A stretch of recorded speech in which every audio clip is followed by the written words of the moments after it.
DJ Event Planner. Electra Voice. DJ Trivia and DJ Bingo.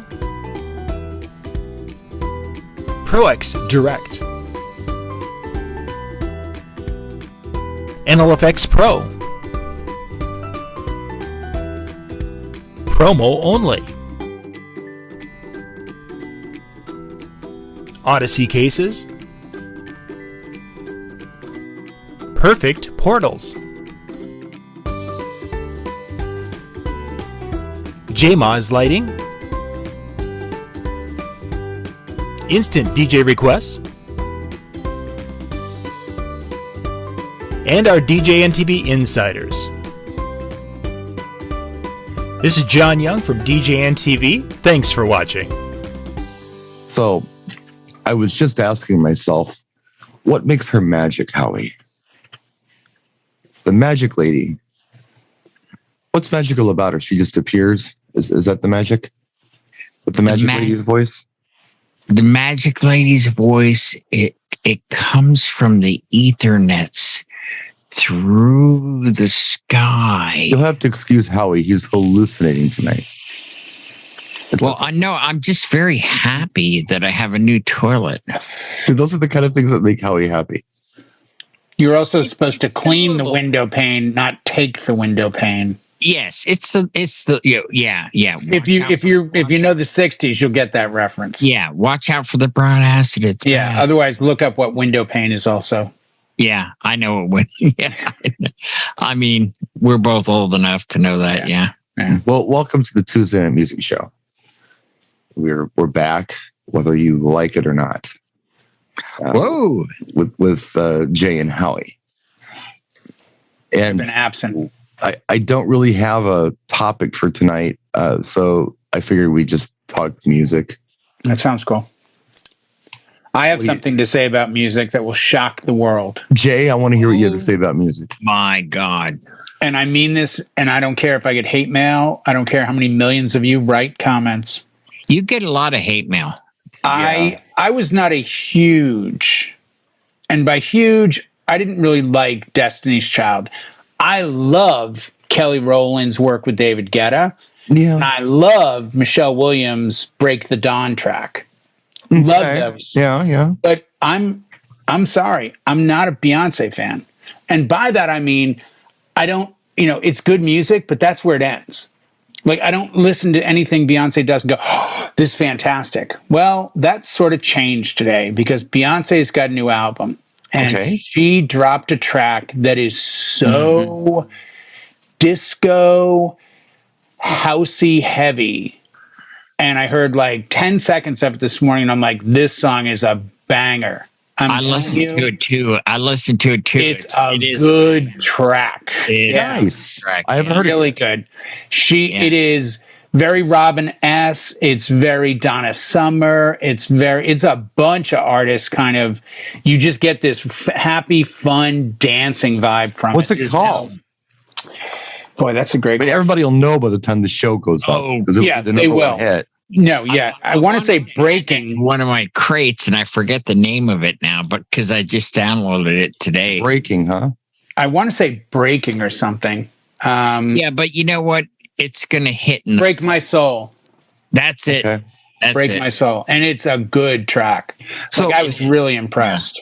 Do you feel like that the general public will embrace this track? Yeah, yeah. I think she'll get people like me that don't like her music. Because, like, there's nothing on Lemonade. Like, I play Single Ladies because I have to. I play Crazy in Love because I have to. Yeah. I never look at my music and go, oh, this Beyonce track would crush right now. Like, Jumpin' is coming back. Some of the throwback Destiny stuff is cool. Sure. But and don't take it the wrong way. I don't dislike her. I just don't like her. What about the spaghetti song? J-Lo. Do you like the spaghetti song she does?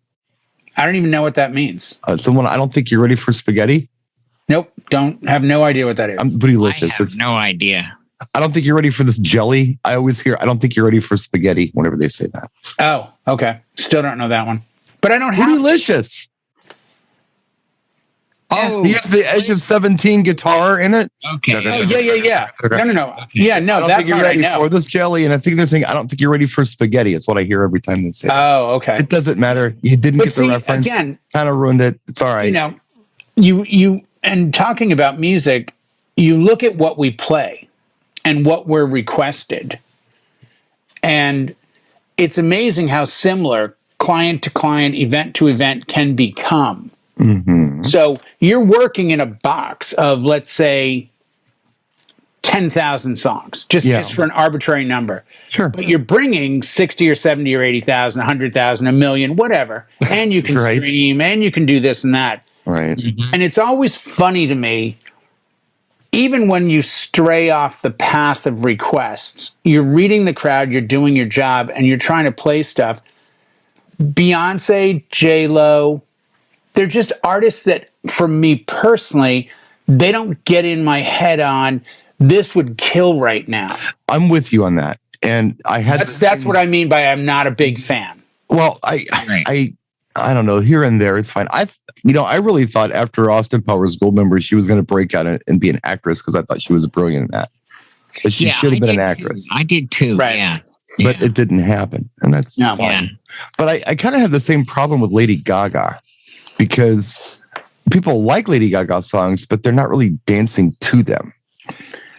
For some reason, it had to like be this remix or something, especially off that first album, to get anybody to move. Just to play the radio edits that people were familiar with. Not enough. No, I do a remix of Just Dance, and I drop it here and there. I've had good luck with Just Dance out of Whitney Houston. I want to dance with somebody. Right. Almost like a word play. Sure. Or even Bad Romance. You can hook Bad Romance over the tail end of Whitney when Whitney's vocal drops and she does a little instrumentation before the last jump. You can drop a lot of different tracks there. Going back, I mean, that was quite a few years ago, but it seems to I seem to remember Moto Blanco doing some really nice remixes of the Gaga tracks that were playable. I think it was either Moto Blanco or Bimbo Jones. I don't remember which. Bimbo Jones did a bunch too. Lee Dagger, I know you know Lee, and he's done some great work with her. And Chris Cox has done some good Lady Gaga stuff too. Oh, he has. Yeah. I played his Peppas, by the way, the other night at the wedding, his club remix. The stuff that I was playing from Gaga, but it's like that. And then, okay, so good topic. Yeah, I don't play a lot of Beyonce unless I'm playing Single Ladies for a Bouquet Toss, but once in a while, I'll do like That's true. well, it is, you know. I will throw Crazy in Love on once in a while, but stuff like Formation and stuff just falls flat. Yeah, Crazy in Love will work. The one, But that's like it. yeah. Partition here and there. So now you've got me thinking about the trend, and I will argue that trends move slower than they used to. Things take longer to happen. Back in the olden days, every 3 months, everything was brand new. Now it takes years for things to change. Yeah. I'm thinking about the throwback from people like Bruno Mars and Weeknd, stuff that they've been doing and stuff that's had a lot of staying power. And maybe Beyonce is seeing this and saying, hey, let's give this a try. And like I said, this has been going on for a long time. Uptown Funk came out, 5 years ago? 6 years ago? I don't know, a long time ago. Longer than that, I think, isn't it? Oh my god! A lot of that Weeknd 2015, I think. A lot of that Weeknd stuff that came out that did really well, like Blinding Lights and such. That wasn't that long ago. That was relatively recent. And I was just, gigging last weekend. Right. And I was playing all those, Bruno Mars Weeknd tracks. And I got, what else is there? Wow, there's not a lot else. It would be nice if an artist came out with some danceable tracks. And it sounds like Beyonce is doing just that, which is a smart move. Yeah, you're going to like it. Those songs you just mentioned are what I get requests for when they come and say, can you play something new? And I go, what would you like to hear? And they name those songs. And I'm like, those are 6 to 10 years old. Yeah. Okay, sure. Yeah, I'll play that for you. And that's that. Time seems to move slower in the 21st century for some reason. We don't have this rapid fire change stuff like we used to. Well, and the trend to wear the same clothes you wore 3 months ago back in the 80s. Now people have been wearing the same crap for 20 years and nobody cares. Well, and like you say about the trends, Drake's album dropped this week. Now, again, there was a point where I was playing God's Plan at quite a few events, and that's kind of fallen off. And Kiki, do you love me? And they had that thing with the stupid jump out of your car and try driving and ghost driving. And I'm not putting them down, but I'm just saying they come and go so much faster than things used to come and go.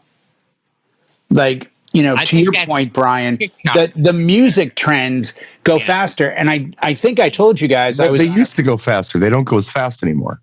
Well, no, I think they drop out of let me reword it. I think music drops out of style faster today. I think a song comes out on Monday and by Thursday, it has better staying power. I think a good song has better staying power. Back to that's so arbitrary to say a good song.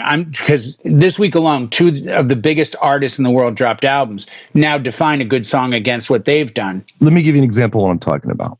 Okay. I'll give you a perfect example of what I'm talking about. Okay. I started working at a downtown club in 1992. I was 21 years old. Okay. So summer of 92, I started working at, a major club that's downtown. And shortly after that, we got Nirvana Nevermind. We got all the stuff that, happened that was killing the dance floor. Mm-hmm. So a lot of the new music wasn't really, the stuff that people wanted to hear wasn't necessarily things that they would dance to. Right. So I was left with a couple of choices on where to go with this. I could go like Chicago House. I could just play energy stuff from last year, but people wanted new and fresh or something different and unique. Right. Mm-hmm. So I decided it would be fun because I liked it and I played it in bands a lot. I decided to go with 80s throwback, and I focused on 1983 and 1984, and I was doing Safety Dance, and I was doing The Fix One Thing Leads to Another, and I was doing You Spin Me Round, Dead or Alive. Those were throwback songs. Those songs to the public's ears were things they hadn't heard since they came out. Like, oh my God. 84 was a golden year. I love these songs. I haven't heard these songs in forever. Yeah. They were less than 10 years old. Right. But now I can play Party in the USA and it's a top 10 hit. Oh my God. It's every wedding now. Every wedding. That's 2009, dude. Oh, it gets better. That was 13 years ago. When she says Britney on Alone, just trust me, drop Oops, I Did It Again and watch how freaked out everyone gets. Like literally, I'm going back that far now, early in the night, and I've got 20-somethings and early 30-somethings losing their mind. The other one that will not go away is Everybody by Backstreet Boys. That's huge right now. Yeah. And still Spice Girls. Away. And Wannabe. Mm-hmm. Yep. And Bye Bye and Sync. But those are throwback songs. Like that. Oh, yeah. Yeah. Those, I believe, are throwback songs to they are. Current brides and bridesmaids and even the groomsmen and things of their childhood. That would be like you and I listening to the Monkees, okay? But, really. But, Partridge Family. In Howie's case, it'd be like Howie listening to Frank Sinatra. Kind of like that. So no, I grew up with the Monkees. Come on. You know what I mean, though. But no, I mean, they were young. These kids were young when that stuff hit. Howie can name all the members of the Cowsills. Let's not get down that road. Well, no, but everyone in the chat, look up the Cowsills. No. Oh my God. When they came on, I was embarrassed to be a human being. I was like, oh my God. They're still, by the way, they played in New York the other night. They're still around. They were the new Lawrence Welk to me, and I just was not having it. I was waiting for Bubbles to come up and everything. I was like, I'm not having the Cowsills. No freaking way. I got nothing on what you guys are talking about. I'm too young for that. This is going to be my new thing. Talk about the 60s. What I was getting at is Everybody, Wannabe, Bye Bye Bye. Those are throwback songs. Mm-hmm. As are songs like Usher's Yeah and Get Low, Lil Jon and the East Side Boys. Oh my God. Or DMX or Old Dirty Bastard or 50 Cent in the Club. That's all throwback. But I believe that Party in the USA and Uptown Funk and Pharrell's Happy. Those are all considered contemporary songs. Where Even though there's some of them are now 15 years old. Well, they're Exactly. considered bangers. 14 years old. If you need to fill a dance floor. Oh, Usher, yeah, is what, 2009, 2000? No, that's like 2002, 2003. No, that old? Look it up, dude. Damn. No. Look it up. I'll wait. Let's see. Neil Young still didn't write Horse with No Name. Jeopardy. Oh, we were. What year did you say, Brian? 2003 ish. Was it 4? Yeah, it was 4. Okay. Released in Oh 04. my God, Brian was way closer than you were. Well, he was, and that and 50 cents will still not get him a cup of coffee. So he's got the timing. He's got the Well, timing. he has expensive taste with Starbucks. So 18 years, and yet I play that at probably 98% of my events. Yeah. And I have for the last 10 or 12 years, 15 years, every event. So 50 Cent in the club had its moment and it went away the same way AC/DC Shook Me All Night Long and Journey. AC/DC never went away. Now it's gone. I haven't played it all year. Journey I've probably played a couple of times this year versus go back 3, 4, 5 years. It was every event. So it's interesting to me. You're liable to see AC/DC come back now that it's in the Top Gun movie. Yeah. No, Kate Bush has a number 3 hit in England right now Oh, God. with a song from 1985 because it's on the trailer for Stranger Things. Now, It's in I the don't watch movie that. over and over and over and over again. That wasn't my jam the first time around, though. I thought it was like the worst use of a Fairlight CMI ever. I didn't like that song. Well, and I think I told you guys this or not. I was in a meeting that Chris Cox was in, and someone running the whole Zoom thing said to him, "Hey, Chris, you doing a lot of remixes lately?" And he's like, "No." Yeah, I was there at that. Oh, you were there. And he goes, Yeah. "No, the record labels are putting all their money on TikTok. on TikTok. So instead of remixing a track for an artist, they're promoting the crap out of getting it into TikTok because they see the potential for a hit." Yeah. And by the way, the last 3 events I've done, I've been asked if I could stop at some point and play a 20-second clip of a girl saying, "Have you ever performed a rap?" And an English actor going, "I did once. My money don't jiggle, jiggle. It folds. Now I watch you wiggle, wiggle." And he does this little rap for like 20 seconds, and there's a TikTok dance to it. The wedding party did it Saturday night.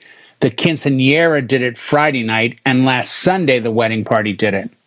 Now, did you only play the 30-second TikTok version or the whole song? No, the only version is the 20-second TikTok version. Oh. From an interview. That's the weird part. It's an interview this guy gave, and the interviewee goes, "Have you ever done a rap?" And he goes, "I did in a movie." Yeah, because I saw. She goes, "Do you that. remember I the didn't- rap?" I And he didn't know goes, if it was "My a money whole don't song. jiggle, jiggle, it folds." Yeah, I You know, saw it, but I didn't know if it was a whole song or not. It's funny That's the best part. You mentioned that, and we're totally like squirreling this tonight, and which is fine. But speaking of Safe House, we did this thing for a while. I would go out and because I had a Laserdisc player, I would rent a Laserdisc, and they weren't copy protected, so you could dump them on a VHS. And I would make these, like I would take movie snippets that I liked Mm-hmm. and just collect them on VHS. And then what I would do at the club is I would play a set, and then out of nowhere I would just turn all the video screens on and play this movie clip. And then I would jump out of the clip and go on to something else. It's the thing I did. That's creative. And, I like yeah, that. I was doing stuff like from Cheech and Chong, next movie where he kills the roach and smokes it. I was doing stuff from Jim Carrey, The Mask. I was doing stuff from at the time it was Batman Forever had just come out. I remember making these comps every 6 months and just doing this once in a while. I was doing clips from Pulp Fiction and that kind of stuff. Ooh. Oh, So it was that's just like cool. you were AM of your day then. so it's kind of what Jay's talking about. Like he just stops everything and he plays this 30-second clip and everybody just digs it. Mm-hmm. You get everybody's attention and then you jump into something else. That's a cool thing to do. Yeah, it worked really well. And I was actually like, wow, okay, so the creative aspect of the DJs coming back more than I realized, because the level of compliments on, wow, I can't believe you did that, or I can't believe you played this and this. Right. And I wonder if TikTok and Instagram and DJs competing in that realm are getting down to our clients. So when they look at us, like I'll tell you right now, the wedding I did the other night, there's 3 songs the bride requested, and she asked on each song in the comment, can you remix this? Question mark. One was, we don't want Bruno, or we don't care about Bruno, the Encanto thing. The other one was Mariah Don't Carey. talk about him or something. But we don't talk about Bruno. Yeah. Yeah. The other one was All I Want for Christmas, because the bride's name is Mariah. So, and in her wedding party, I made the comment when they go something about Mariah. One of the girls said, Mariah. I go, you got to say it like ODB. And the groomsman laughed, and she goes, what's that mean? I go, ODB in fantasy. The way he goes, Mariah. And she goes, who's that? I go, he's dead. You don't know who that is? She goes, no. So I isolated it as a sample. And throughout the night, I would just hit the sample button, and you hear like, Mariah. Like, and I thought it was really funny. I got humor in it. But we've had this talk about, if the bride's name has a song, you have to play it. If you have a Valerie bride, you got to play Valerie. Living in Milwaukee and being exposed to the Chicago house like we were, I mean, all of these guys like Bobby D and Julian Jumpin' Perez, they would put out these Chicago DJs would put out these discs of their mixes, and they would have the guy doing the custom, drops of Bobby D, that guy. You're in the mix. Yeah, but it was cooler stuff than that. But they would put little. That's the one I have. They would put cool little clips, in the intros. Sometimes they would make this, like this build up to the first song, and I always thought that would be fun to do.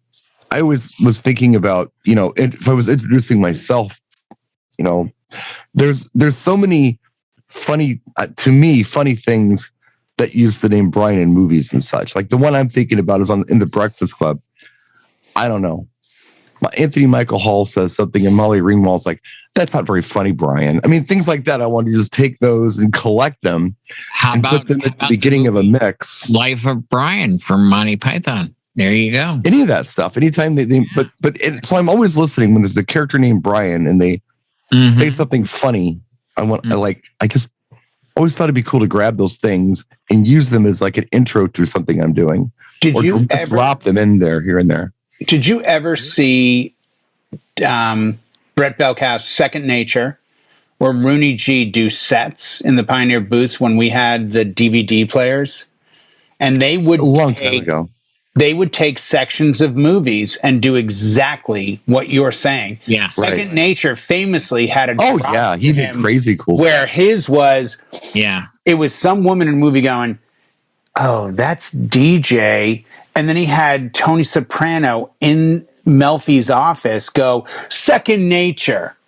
Right. And he put them together in such a way that it was like, that's DJ Second Nature. And I was like, right. And he goes, I go through and find clips, I burn them, and then I render them, and then I put them in the video.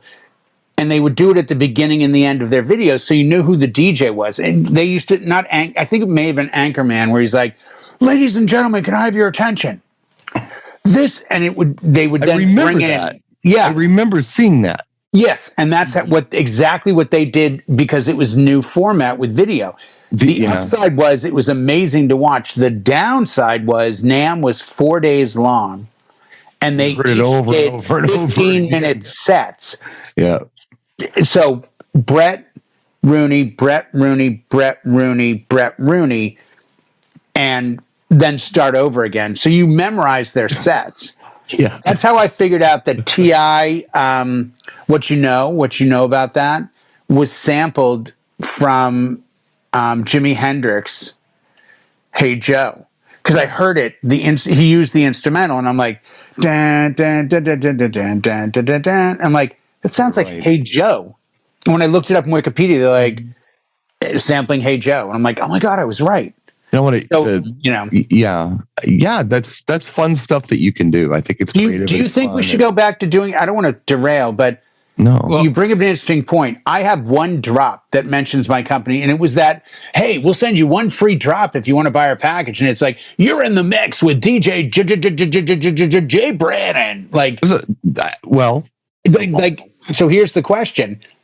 Do you think, as a wedding / mobile DJ, we should do what I think of as old school, which is have voice drops of our name throughout the night? I think that if you're doing a wedding or they're asking for a 30-second TikTok thing like that, that's probably the wedding to do those occasionally when it feels right. Right. I think if Maybe once or twice a night. I think if we were to suggest that everybody does it, guys like Eric is going to do it between every song. You're in the mix. You're on the mix.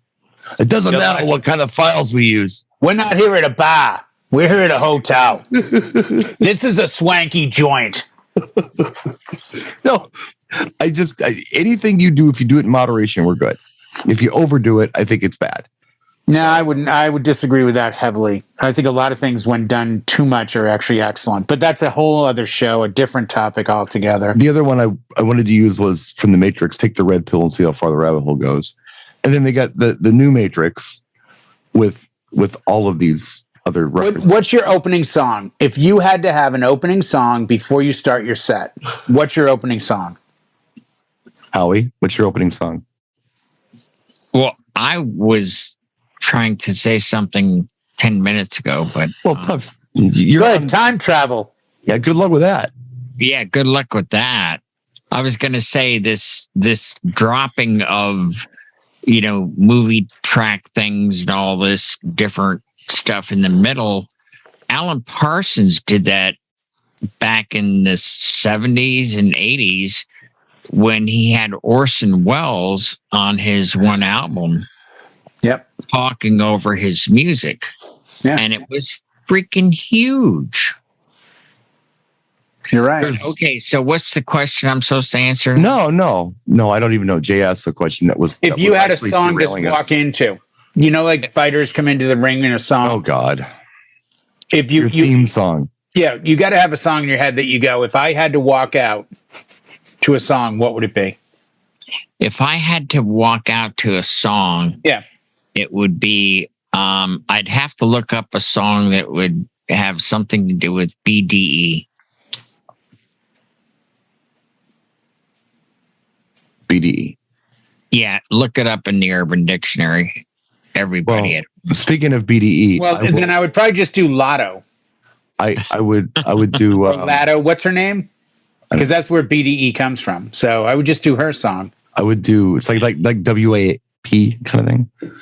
I would play Hellion by Judas Priest. There, I said. I would do Now You're a Man by DVDA from the movie Orgasmo. Wow.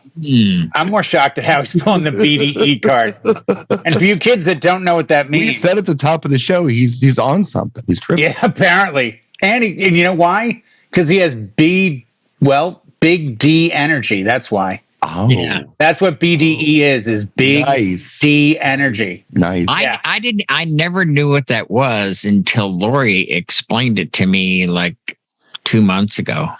All right. Well, thank you very much, John Holmes. I appreciate your thoughts on that. No, another reference you kids need to look up. It has nothing to do with the energy. The energy. Yes. Robin in the comment section like says if you walk into a room and people respect you. And they do that because of that. It's not because you put your leg up on the wall and pissed. No, it's because BDE. Nothing to do with that. And by the way, I got a new toilet today, so excellent. There goes the Lowe's 5-gallon drum. Well, Robin's going, all I do is win. So she's actually got a serious. That's a good one. That's a good one. That was Robin. That's what I introduced the bride and groom to the other night. And I was like, can we do All I Do Is Win? I'm like, yeah. I mean, I don't know what it has to do with a wedding, but sure. Like it's a pump up song and it, Eric thinks I should come out to Carpenter's Top of the World. that would probably be good. Oh, yeah. Or how about was it Melanie Brand New Key? I love that song. Every time you hear that though, I think of Boogie Nights. Oh Yeah. my God. When Burt Reynolds beats the crap out of that guy and she's kicking him in the head with her skates. By the way, Brian's new song is going to come out to Mustang Sally. You're welcome. Thank you. Oh, You're God, welcome. no, please. Yeah. Mustang Sally. Please. Yeah. There he goes. No, it's going to be, I'm going to make a real point the end of this year to look, because Serato has play count now, and they've had it for a few years now, where you can actually set it, and it will tell you how many times you've played the songs in your library. Mm-hmm. And I'm sure Virtual has it. Record Box, I believe, does have it. Tractor probably does have it, I know. I mean, I think all of them have it. It will be very interesting at the end of the year to look and go, wow, I played this X number of times and this X. And the question becomes, can you take the most played songs and put that together as a successful playlist for any event? Probably. Because you have For proof. most. Well, it's funny you say that. I was DJing this event on this wedding on Saturday, and I did something at this event that I normally don't do. I went Mobile Beat Top 200. I was just thinking about that too. Because that's what they responded to. Yep. I mean, they works. wanted that. It works. Most events I do don't want that. No. This event, they were asking for Macarena. They were asking for YMCA and the Cha-Cha Slide and the electric Pull it up. slide and the Cupid Shuffle and the Wobble. Yeah. Couldn't get away from it. But they responded so well to it. Every time I tried to do something else, it was very lukewarm reception. No, there's a reason those top 200s change every year. And I'll be honest, as much as I'm not a fan of it, if you genuinely sat down with the top 200 at most events, to me, it's sort of like bad blackjack. And what I mean by that is, you always split aces and eights. Right. You always hold on when the dealer's got a 3, God, you that always sounds like hold. a country song. Stop it. No. What I'm saying is that's sort of what the 200 is to me. There are other ways to play, and you can be more successful. But the reality is there are rules in blackjack, and those rules are tried and true. And the top 200 is genuinely tried and true. Like they will work somewhere, Yeah. and they'll work a lot. It's just, will they work here? I think where I take issue with it more than anything else is that that's the only game you know. Right. And If that's you don't know how everybody's playing. It's a McWedding. right. If that's the only game you know, but if you are aware of other ways to do this, but you can still do this other thing that everyone else does, fine. Well, then what you've just tapped into is what I'm trying to do as a DJ, which is you only have 2 ways to do any event. You either follow the event or you lead the event. And if you follow it, you do the top 200 and you give them exactly what they want, the lowest common denominator, the absolutely tried and true proven tracks, or you lead the event and you get a little crafty, you get a little weird with the mixing, you do a little bit more stuff that's poignant, and you play off of it. You do a little wordplay without them realizing you're doing money to money, or you're doing party to party, or you're doing when Miley Cyrus says Britney's on the loan and you drop Oops, I Did It Again and the crowd erupts, there's a reason for that. But they also credit you with, oh, wait a second, we're now in the hands of the DJ. And this is something that you, Brian, have talked about for years. Play the bangers before the cake cutting so that when you get after the cake cutting, they look at the DJ and say, oh, I can't wait to see what he's going to do now. They trust him right away. I'm going to make your day. I'm going to make your day right now, Jay. Go for it. Because I made a beer. What? It's time. It's time to do the thing that you call me out on that I do. I've been doing every show for the last month. I'm going to make the reference. Okay. Oh, here it comes. I'm going to make the Carlin reference. Oh, fuck. Oh. I thought you were going to do the other one, but go ahead. Going to make the Carlin reference coming. Right. Understood. I mentioned this in a show a week or so ago, but you weren't with us, so I'll mention it here. I know where you're going. I know where you're going. What you're talking about is exactly what Carlin was saying. His philosophy was, what I want to do is I want to find out where the line is with the audience. Right. Cross it, bring the audience with me and make them glad they came along. Sure. Yeah. Yeah. Yeah. It's the leader follow concept. Absolutely. Mm-hmm. That's the greatness of it. Damn. But that's the difference of it too, because I want to be just like you, Howie, and everyone else that watches this show. On Monday morning, I want two people at a water cooler to say, "Hey, what'd you do this weekend?" "Oh, I went to a wedding. How was it?" "It was really good." "What'd you do?" "Actually, I went to a wedding too. Actually, it was kind of crazy. Like food was good. It was a beautiful sight. But later on, like we're dancing. All of a sudden, I'm dancing to this and this and this and this. It's like, seriously? Like I want that sense of, wow, that sounds better than the wedding I went to. And neither person is invested, but the guy that didn't get the better wedding feels bad. And not to ruin his day or experience, but you know what, guys and girls? I'm sorry. Whether you want to believe it or not, to some of us, this is a race, and it's life and death, and this is get to the top faster. You're the competitive type. Yes, I am, because I want them walking away. No, you should have a joint hanging out of your mouth. I swear, you're the mellow guy about it, and that's cool.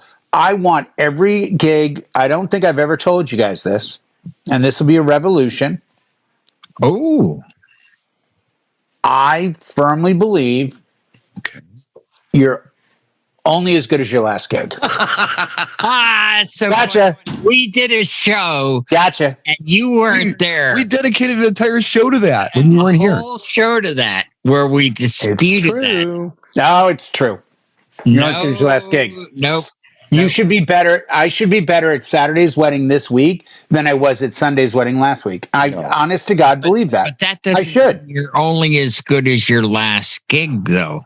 It does to me. Whatever you did last, if it went great, that's where you have to stay. There are no absolutes. No, Howie, but it's an aspirational point to stay at a certain level of quality and performance that you have to maintain. And therefore, you're only as good as your last gig. Meaning, if the last gig wasn't great, work harder. If the last gig was great, work even harder.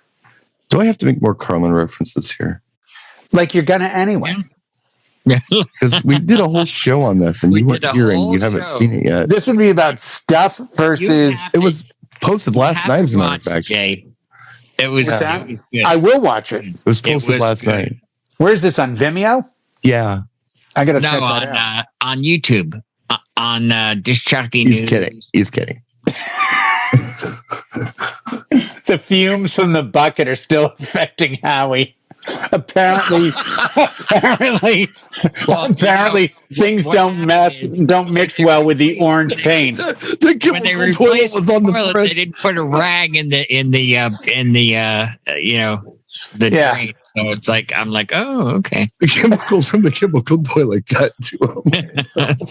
Yeah. It's the methane fumes. Yeah. Yeah. Didn't mix well with the orange or blue paint. Pick the store you shop at. Oh my God. No, I love what I love about this show is the same thing I love about my job. Every week there's something you pick up, there's something you learn, you Shazam a song, you see a video, you hear a story, you do something, and it gets incorporated. Because let's face it, the elephant in the room is, and I think I told you guys last night on Howie's show, I can't find the DJ's website, but he makes the comment, I'm 23 years old. All my DJs are young. When we get to your party, you're not going to have in quotations, that old guy, unquote, who doesn't know the music or doesn't know how to throw a good party. And I got so angry about that. And I'm like, who in the hell do you think you are? Before you get too angry about it, you got to. So you're only going to play Drake and Beyonce. Good for you, dude, because I'll tell you, I got 80,000 songs says I trump you. Let's put it in perspective. I think some perspective here is important before we try to, because the young person who said this or the younger DJ who said this is generalizing, but so are we, because there are a lot of DJs out there who are stale as hell. Yes. Oh, yeah. They've been doing the same thing. Yeah. It's the safe route. They've done one wedding for 20 years, or they've done one wedding for 5 years. Yeah. Yeah. So there is that out there. Oh, You absolutely. There can't is. deny it.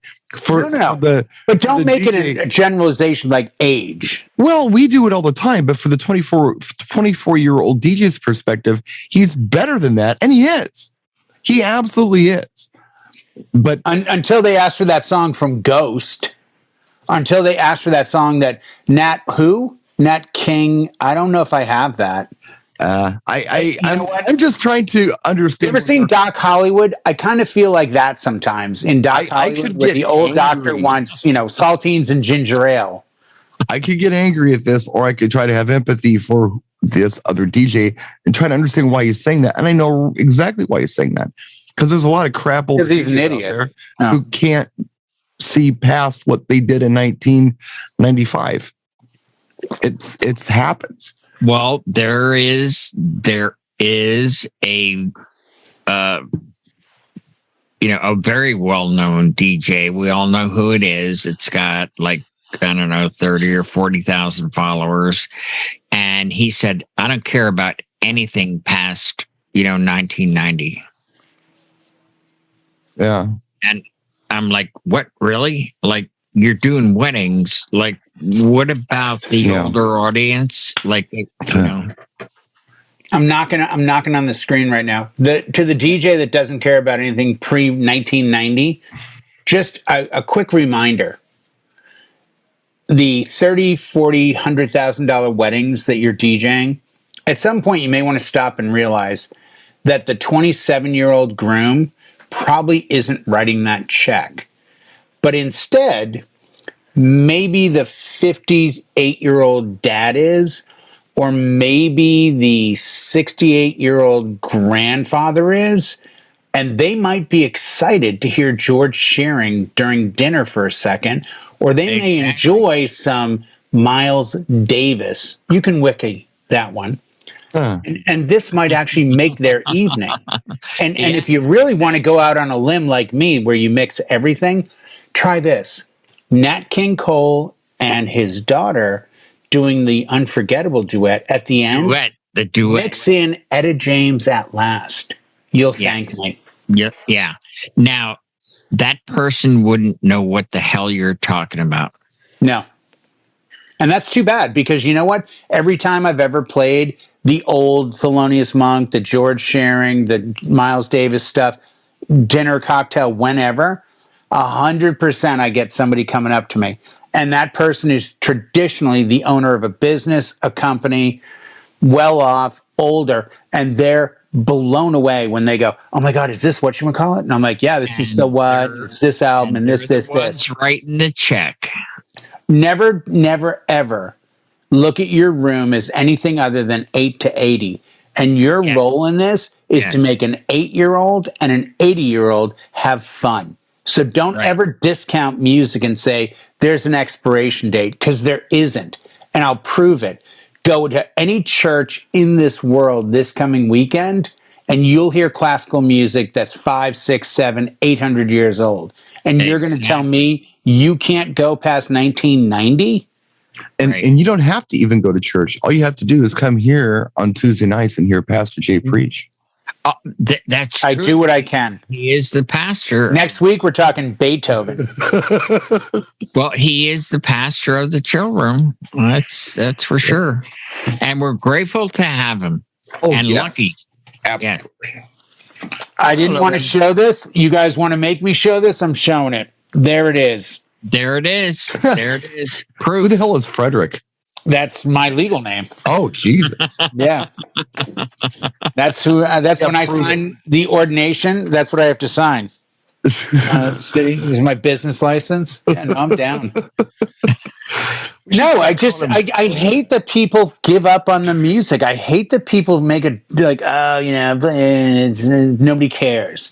Well, you know what? And I know how they get away with it, because when they meet with a client, they sell the client on their version of the event. They don't sell the client on the client's version.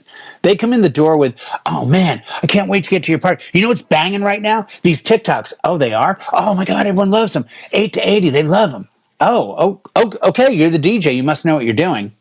And instead of finding out what the client's looking for, but understand you're still showing up to this event with the ability to change everything if you need to. Like when you get, how many of us have had this?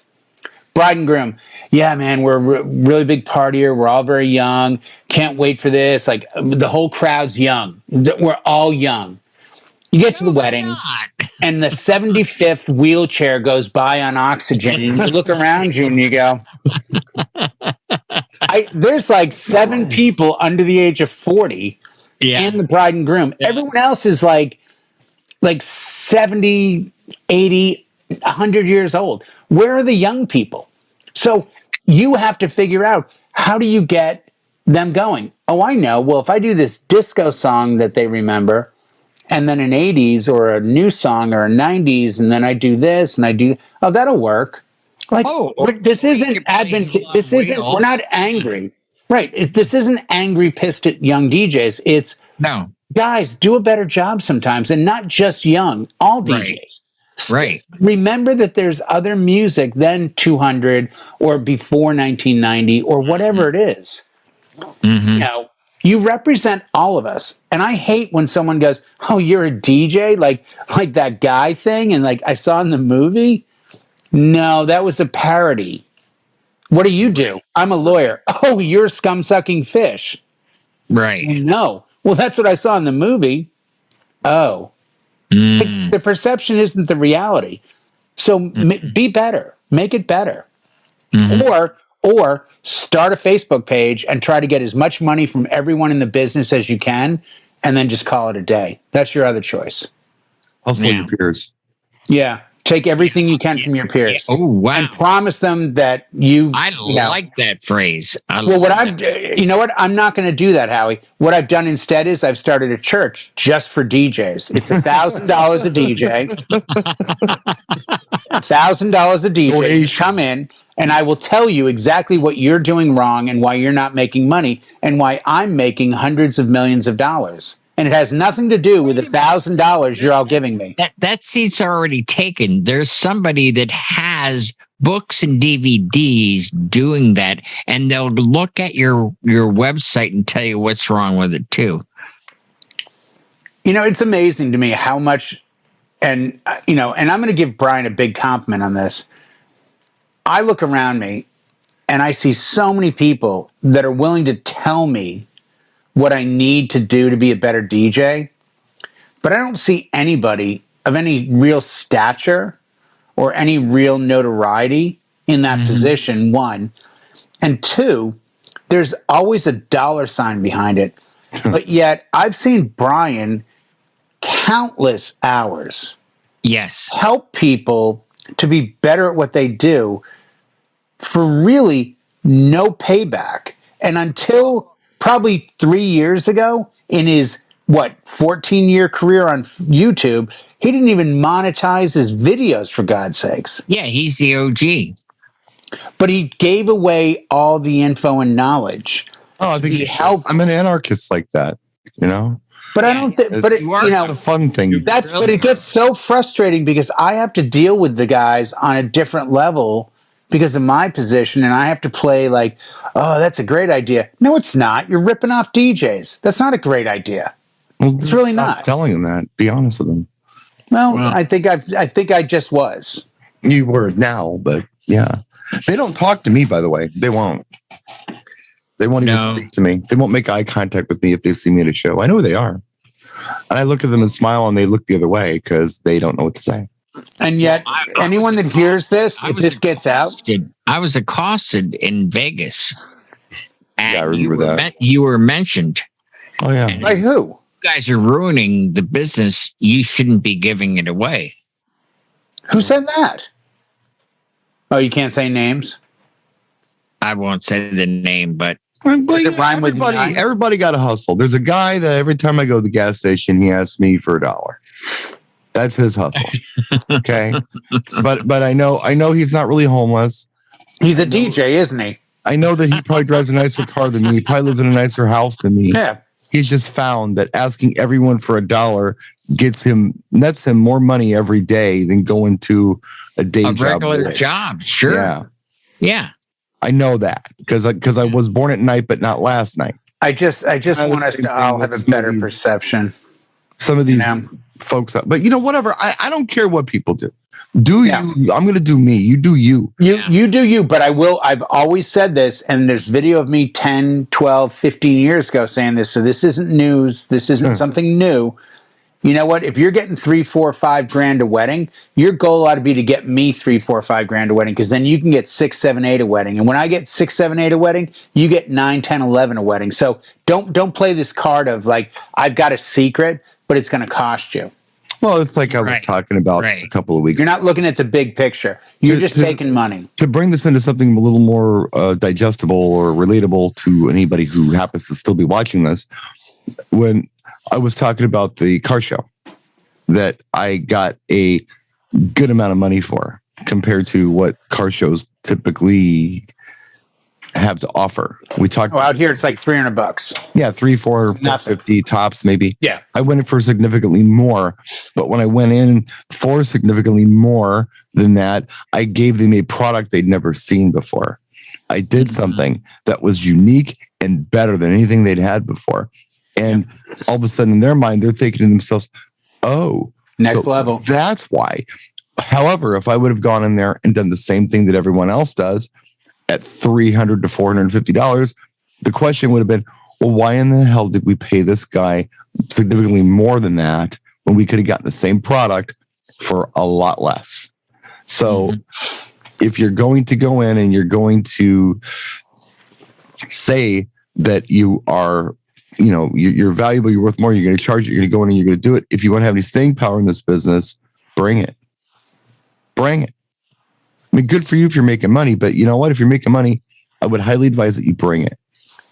You're either a leader or a follower. If you're a follower, just do what you do, be happy with it, call it a day. But if you genuinely want to be a leader, figure out your value and your worth and deliver it. I don't want to be a leader, but sometimes I'm the guy who's left to do it. Yeah, but you have no choice, Brian. You have put yourself in that position. I'm the reluctant leader. I don't want to lead. You can be you can be as like you're the Joey Ramone of reluctant leaders and stuff. But let's face it, you put yourself there. We didn't put you there. You put yourself there. That's not true. You made the videos. Yeah, but everyone was doing it at its time. Well, you got, but they weren't doing it the way you were. No, it was only you. Oh, it was you and Elliskin. Not. Yes, it was. We had an entire community. This was before Facebook, to my knowledge, and this is where everyone gathered. So you would leave a comment. Oh, the old time video forums. And then after a while, somebody would just, we would encourage people to make video responses because that was a thing back then. Right. Other people turned their cameras on. We had so many dudes. How do you think we met Abstract and Stilo and Jason Early and Simon and all those dudes? How do you think I met those guys? It was that's through true. their videos. So it was a community of content creators. Is this on the pro DJ forums? Because I think that's where I first heard of you, dude. This was YouTube. No. The pro DJ forums was before YouTube. The pro DJ forums were what social media is now. No, but I think that's where your name came up, and it was something YouTube, and I'm like, what's YouTube? Yeah. And I'm like, let me check out this. We're talking 03, 04, 05. Right. When did YouTube start? 06? I don't know. 05? Account in Well, that's how I found Brian. YouTube started. I was looking for a product, and the very first thing that came up was his demo of that particular product. Well, Did he have a cigarette hanging out of his mouth? Yeah. My point being was we were a collective, and I liked being part of a collective. We all had independent thoughts. We all thought different. We were sharing what we knew, and that was cool. Right. By the way, Valentine's Day 2005. Valentine's Day 2005. YouTube was started. So this collective was happening, and it was cool, and it was like, people who kind of had empathy for what you were doing because they were doing the same thing, and it was around the world. Right. And then all of a sudden, within a year, they're all looking at me. Like, why are you looking at me? Yeah. Because you're the voice of a generation, Mr. Kerouac. We're a band. This isn't like Phil Collins. This is Genesis. Like, no, you're Phil Collins. No, you're Peter Gabriel. Or whatever. If I may interject here quickly, our resident linguist, Lori, What did we say and wrong? you guys both have this as well. And this is the clean version of BDE. The attractive aura exuded by a person who has understated but unshakable self-confidence. And I think that describes you guys perfectly. That almost sounds like a narcissist. Oh, see how he twists there? You're that kid in the alley with a leather jacket and a cigarette that doesn't want to live in a nice place. With like ripped Cigarette. Converse. Speaking of Seriously. cigarette, it's in my contract. Hey, Brian, I'm in a 10,000 square foot house. I got a single bedroom on the 3rd floor. I mean, No, don't but you want a bigger place? Why? You're you're like the minimalist. You know who you are? You're freaking Nietzsche. That's who you are. There, I said it. And on that note, And on that note, you're going to Tangiers to drink and hang with, like, you know, who was the author in Tangiers? Naked Lunch. William S. Burroughs. okay. Yeah, that's your audience. William S. Burroughs, you know, that crowd of artistes. Yeah, exactly. Just like a black turtleneck, pair of, you know, Wayfarers, maybe a beret. I grow myself a Maynard beard. I think you should, Gilligan. I think you should. Very few people are going to get that reference. Ladies and gentlemen, Mr. Bob Denver is in the room. Thank you. All right, kids. This show went off the rails. We're probably not coming back next week, John. No, I doubt it, because Brian's going to be hanging with Picasso's ghost in Tangiers. Shut up, fool. We're done. See you next week. Bye. Good night.